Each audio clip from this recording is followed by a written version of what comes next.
చెప్తున్నానంటే ఈరోజు అందరికీ న్యాయం చేసే party Telugu Desam party, NDA party.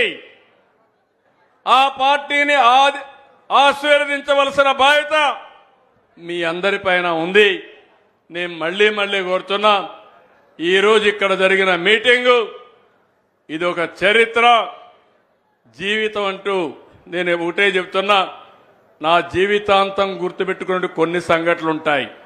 నిన్న పోతే ఢిల్లీలో చాలా మీటింగులు జరిగాయి. తెలంగాణ, ఆంధ్ర రాష్ట్రం, కేంద్ర ప్రభుత్వంతో మీటింగ్ జరిగింది. నదీ జలాల విషయంలో కొన్ని నిర్ణయాలు కూడా చేశాం. 2 రాష్ట్రాలు మొన్నటి వరకు కలిసి ఉన్నాం.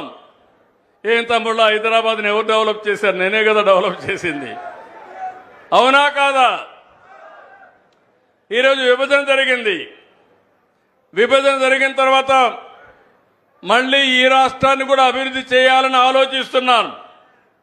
హైదరాబాద్ ఈరోజు ఒక నమూనా.